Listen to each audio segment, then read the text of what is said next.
Hello, everyone, and thank you for joining us on day 3 of Devex's coverage of the World Health Assembly.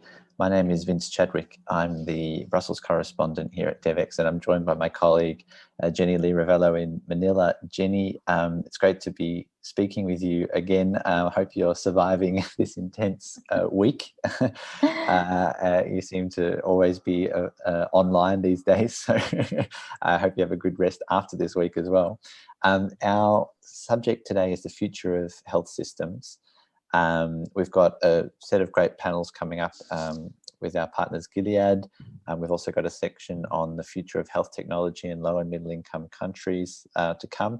We've got a panel on strengthening the WHO and particularly on financing the WHO. And I wanted to ask you, someone who follows the organisation closely, how close are we to a breakthrough in how the WHO is financed, given that this is a topic that is not new since COVID, but perhaps COVID has brought that to everyone's attention? I mean, there's been another, set of increased calls for member states to, increase their assessed contributions to the WHO. But again, you asked, are we close to a breakthrough? Everything is, reliant on, the countries themselves.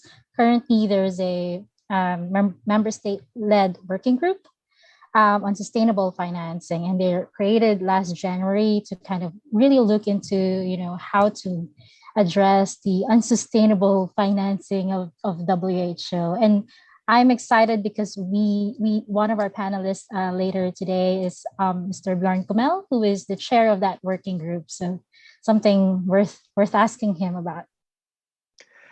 I remember covering a panel with Bjorn last year, listening to one of those committee meetings, and he was speaking on behalf of Germany.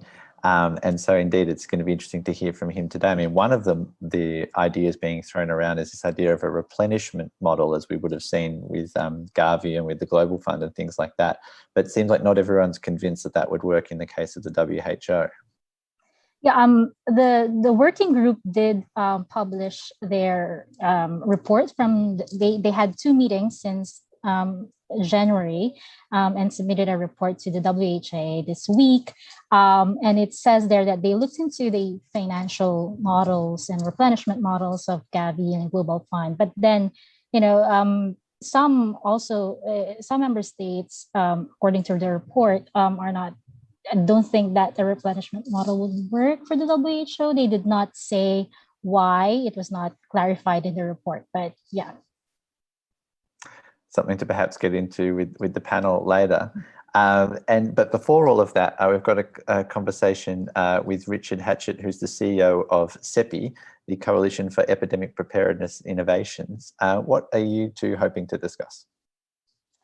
Well, of course, as you know, CEPI has played a key role during this pandemic, helping advance the development of some of the vaccines now being administered globally as part of COVAX. But also, I'm interested to ask Dr. Hatchett about the COVAX Manufacturing Task Force and how that's sort of addressing the current challenges we have today, the shortages in supply of vaccines.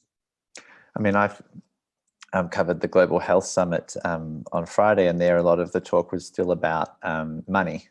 Although there's beginning to be this shift, obviously, towards sharing of doses themselves. So again, this emphasis on supply rather than financing, as we would have had in the past year with COVAX. It'll be fascinating to follow that conversation.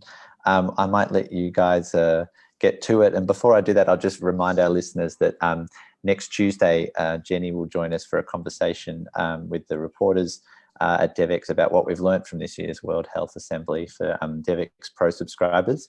And you can sign up for a free trial of Devex Pro on our website and give us your thoughts too about what you've been following over this intense week. So with that, I'll be back later. But Jenny, I'll leave you and Richard to start your conversation. Thanks very much. Thank you, Vince.